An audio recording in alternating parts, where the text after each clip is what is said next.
అప్పట్లో బీఆర్ఎస్ లో చేరలేదనే నాపై కక్ష. అప్పటి నుంచి కేటీఆర్ నన్ను టార్గెట్ చేస్తున్నారు. అందుకే నాపై దుష్ప్రచారం. నా జోలికి వచ్చినోడు ఎవడు బాగుపడలేదు. పేదలకు మీరు ఇండ్లు ఇవ్వరు, మమ్మల్ని ఇవ్వనివ్వరా?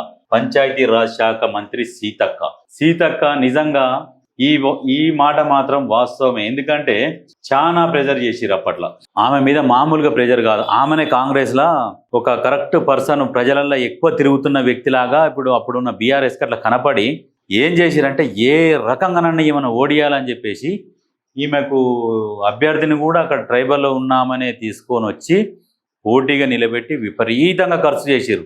కానీ ఈమె ఎన్ని రకాలుగా ఈమెను భయపెట్టినా బతిలాడినా లొంగలే, పోయి పార్టీలో చేరలే. ఇది మాత్రం వాస్తవం. ఎందుకంటే అప్పటి నుంచి కూడా రాజకీయాలని క్షుణ్ణంగా పరిశీలిస్తున్న వాళ్ళకి ఇది మాత్రం క్లియర్గా అర్థమవుతుంది. ఏంది అప్పటి నుంచి కేటీఆర్ నన్ను టార్గెట్ చేశారు, అందుకనే దుష్ప్రచారం. బాగానే ప్రచారం మాత్రం ఇష్టం వచ్చినట్టు చేస్తున్నారు. టీఆర్ఎస్లో చేరమని అడిగితే ఒప్పుకోలేదని, అందుకే అప్పటి నుంచి కేటీఆర్ తనను టార్గెట్ చేస్తున్నారని మంత్రి సీతక్క సంచలన వ్యాఖ్యలు చేశారు. తాను ఆత్మగౌరవంతో ఉన్నానని, ప్రజల్లో వస్తున్న ఆదరణను చూసి ఓర్వలికే రాజకీయ కుట్రలు చేస్తున్నారని ఆరోపించారు. ములుగు జిల్లాలో సోమవారం ఆమె మీడియాతో మాట్లాడుతూ గిరిజన బిడ్డను కాబట్టే తనపై దుష్ప్రచారం చేస్తున్నారని మండిపడ్డారు. గతంలో వాళ్ళు చేయని అభివృద్ధి పనులు తాము చేసి చూపిస్తున్నామని, దాంతో ప్రజలు బీఆర్ఎస్ను మర్చిపోతారనే భయంతో ఉనికి కోసమే ములుగులో కేటీఆర్ డ్రామా ఆడిస్తున్నారని ఫైర్ అయ్యారు.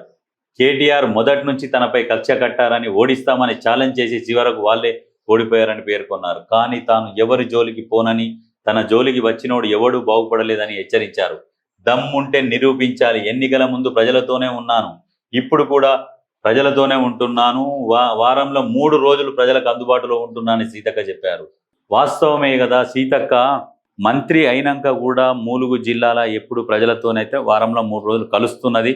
ప్రజలకు మీకు ఏం సమస్యలు ఉన్నాయి ఏంది అని తెలుసుకుంటున్నది. గతంలో ప్రతిపక్షంలో ఉన్నప్పుడు ప్రజలని ఎట్లా పలకరించిందో ఇప్పుడు మంత్రి అయినాక కూడా అదే రకంగా పలకరిస్తుంది. కాకపోతే కొందరు ఏం చేస్తున్నారంటే వాడేవాడు శంకరిగాడు. ఆ శంకరిగాడు ఏదో నెత్తికి రుమాల కట్టి సీతక్కలాగా చేసి సీతక్క ఇవి చేస్తుంది, ప్రచారం చేసుకోవడానికి ఇవన్నీ చేస్తుంది అని వాడు మొన్న ఒక వీడియో పెట్టిండు శంకరిగాడు. మరి శంకరి సీతక్క ఇప్పుడు పాలకపక్షంలో ఉంది అంటే చేస్తుంది ఏదో ప్రజలకు తెలుస్తందుకు అని చెప్పేస్తే అదొక ఏమనుకోవచ్చు. ఆమె ప్రతిపక్షంలో ఉన్నప్పుడే చేసింది, పాలకపక్షంలో వచ్చినప్పుడు కూడా అట్లే చేస్తుంది. సరే పోనీ ఆమె ఎందుకు చేస్తుంది? ఇప్పుడు రేపు ఏమైనా ఎలక్షన్లు ఉన్నాయా? ఎమ్మెల్యే ఎలక్షన్లు. సరే ఎలక్షన్ల కోసం ఎలక్షన్ల స్టంట్ అన్నా అని అనుకోవచ్చు. ఏవి లేవు కదా. స్థానిక సంస్థల ఎలక్షన్లు అంటే మామూలుగా వస్తారు, బహిరంగ సభలో మీటింగ్లో ఉంటాయి, వీరి గ్రామాలలో మీటింగ్లు ఉంటాయి, వాటికి అటెండ్ అవుతారు, వస్తారు పోతారు. కానీ ఈమెకి ఏం బాధ? ఇవన్నీ వీడియోలు చేసుడు చేపించుడు ఎందుకు అంటే ఫస్ట్ నుంచి కూడా నేను ప్రజలలోనే ఉన్నా, ఇప్పుడు కూడా ప్రజలలోనే ఉంటున్నా అని తెలవడం కోసం.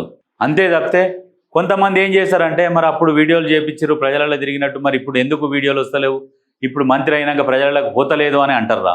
దానికోసం అని చెప్పేసి మళ్ళీ నేను ప్రజలలోనే ఉంటున్నా అని ప్రజలకు, మీ ప్రతిపక్షాలకు, ఈ కొంతమంది కుళ్ళు యూట్యూబర్స్కు తెలవడం కోసం సీతక్క ఎప్పుడు ప్రజలలోనే ఉంటుంది. ఆ వీడియోలు తీయడం కూడా మీకోసమే. ఎందుకంటే అవి తీయలేదనుకో సీతక్క ప్రజలలోకి వస్తలేదు.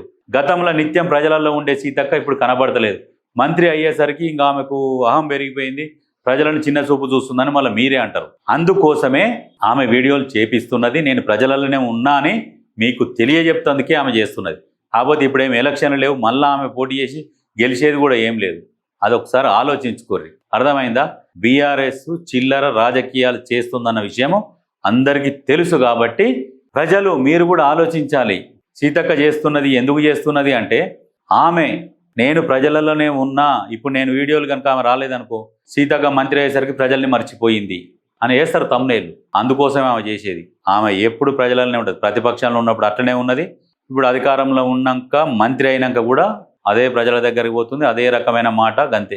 కాకపోతే చుట్టూ కొంచెం జనాలు ఎక్కువయ్యారు. ఎవరికంటే బాధితులు ఉంటారు కదా, మాకు ఈ కష్టం వచ్చింది, అది వచ్చింది, ఇది వచ్చింది చెప్పుకుంటేందుకు వాళ్ళు జనాలు ఎక్కువ తక్కువ దగ్గర వచ్చిపోతుంటారు. మంత్రి అన్నప్పుడు సహజం అది.